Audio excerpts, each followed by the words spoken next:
بسم اللہ الرحمن الرحیم۔ السلام علیکم ورحمۃ اللہ وبرکاتہ۔ آج کی ویڈیو میں ہم آپ کو بتائیں گے تہجد کیا ہے، تہجد کی فضیلت کو بیان کریں گے آج کی ویڈیو میں۔ تہجد وہ نماز ہے جو ہم پر فرض نہیں کی گئی، تو پھر اس کا اجر اتنا کیوں ہے؟ آپ نے کبھی یہ سوچا ہے کہ اس کا اجر اس لیے ہے کیونکہ اس کا پیغام نہیں آتا، اس کے لیے خود اٹھا جاتا ہے۔ آپ کے دل میں موجود تڑپ آپ کو اٹھاتی ہے، ایسی تڑپ جو گہری نیند سے اٹھا لاتی ہے، جو ہمیں سیدھا آدھی رات میں اپنے بستر پر سکون سے سونے نہیں دیتی۔ اور اس تڑپ کے ساتھ جب بندہ اپنے رب کے حضور اپنی پیشانی زمین پر رکھتا ہے تو اس کا وہ سجدہ اسے فرش سے عرش پر لے جاتا ہے۔ اس خدائے بزرگ پتر کی رحمت اپنے بندے کو اپنے سائے میں لے لیتی ہے، بندہ اپنے رب کے سب سے قریب ہوتا ہے۔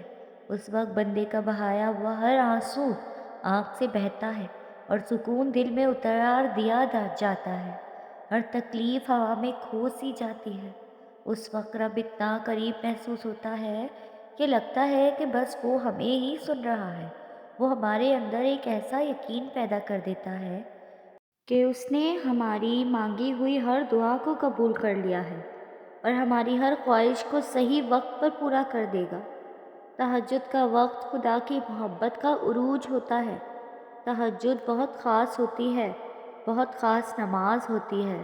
نماز اگر محبت ہے تو تہجد اللہ سے عشق کا احساس ہے۔ آپ کی زندگی میں پڑھی گئی ایک تہجد کی نماز پوری زندگی بدلنے کی طاقت رکھتی ہے۔ تو اگر رات بھر درد سونے نہیں دیتا تو جان لو کہ وہ منتظر ہے تمہارا، ابھی بھی اس کو انتظار ہے تمہاری دعاؤں کا۔ مانگ لو، ابھی بھی کچھ نہیں بگڑا، ابھی بھی وہ سب ہو سکتا ہے جو تم چاہتے ہو، ابھی بھی وہ سب مل سکتا ہے جو تم مانگتے ہو، ابھی بھی قبولیت کی ایک گھڑی باقی ہے، ابھی بھی تہجد کا پلڑا مقدر پر بھاری ہے۔ تو تہجد کی نماز عشق کی نماز ہے۔ تم اس کا انتخاب نہیں کرتے بلکہ وہ اپنی محبت کے لیے خود تمہیں چنتا ہے۔ تم لوگ خود تہجد کے لیے نہیں اٹھتے بلکہ وہ تمہیں خود تہجد کی نماز کے لیے اٹھاتا ہے، خود اپنے قریب کرتا ہے۔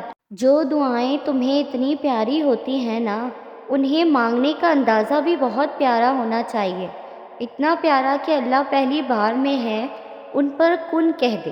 اور پتہ ہے اللہ کو اتنا پیارا انداز کس کا لگتا ہے؟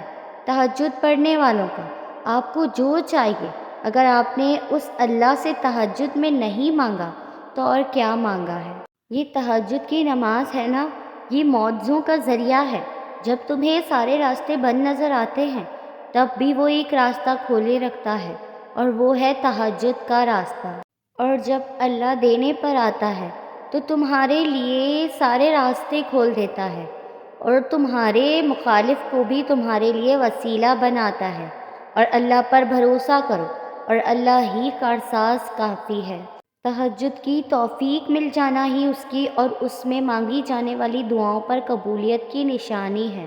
تو تہجد پڑھا کرو، کوئی ملے نہ ملے اللہ مل جاتا ہے، اور جب اللہ مل جاتا ہے تو سب مل جاتا ہے۔ دعائیں کبھی بھی رد نہیں کی جاتی، پھر وہ تہجد کی دعا ہو یا کسی فرض نماز کی، پھر وہ ہنس کر مانگی گئی ہو یا روتے ہوئے، پھر وہ کسی نماز کی ہو یا بے نمازی کی۔ جو کافر کو بھی خالی ہاتھ نہیں لوٹاتا، تمہیں لگتا ہے وہ تمہیں تڑپتا ہوا چھوڑ سکتا ہے؟ تو مطمئن ہو جاؤ، کیونکہ اب تمہارے صبر کا انعام تمہیں بہت جلد ملنے والا ہے۔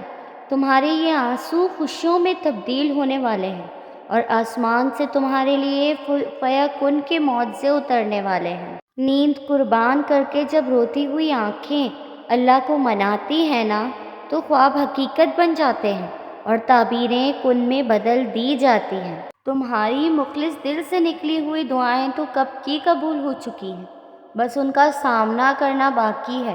اور دعائیں بے وجہ تو نہیں ہوتی، یہ جو تم ٹوٹ کر بکھرے ہو اس کے بعد معجزہ ہونا تو لازمی ہے۔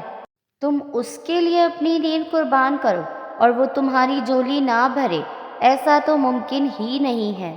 جس کے نصیب میں تہجد کا سجدہ لکھ دیا گیا اس کے نصیب میں اللہ تعالیٰ کا پیار لکھ دیا گیا ہے۔ اور اگر تہجد میں کوئی خاص بات نہ ہوتی، کیوں اللہ تہجد پڑھنے والے کے لیے پہلے آسمان پر آتا، صرف یہ پوچھنے کے لیے کہ تمہیں کیا چاہیے؟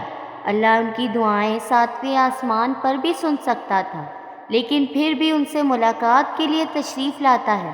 اللہ تعالیٰ تہجد پڑھنے والوں کو بہت خاص رکھتا ہے۔ اب اللہ ساتویں آسمان سے پہلے آسمان پر اپنے بندوں کو خالی ہاتھ لوٹاتا تھوڑی ہے۔ 7 آسمانوں کے پار سفر کرتے ہیں۔ تہجد کی دعائیں کبھی مایوس نہیں کرتی۔ جب تمہیں کہیں سے کوئی امید نہیں رہتی، تب وہ تمہیں تہجد کی لگن لگا دیتا ہے اور ایک نئی امید سے جوڑ دیتا ہے، اور پھر تم جان جاتے ہو کہ جو درد دن کے اجالوں میں نہیں سمٹ پاتا، وہ رات کی تاریکیوں میں سمٹ جاتا ہے۔ تہجد کی برکت سے تمہاری رکی ہوئی تمام دعائیں پوری ہو جائیں گی انشاءاللہ۔ آپ کو میری ویڈیو پسند آئی ہو تو لائک، کمنٹ اور شیئر کریں، اور میرے چینل اسفا یوسف کو سبسکرائب کریں۔ جزاک اللہ۔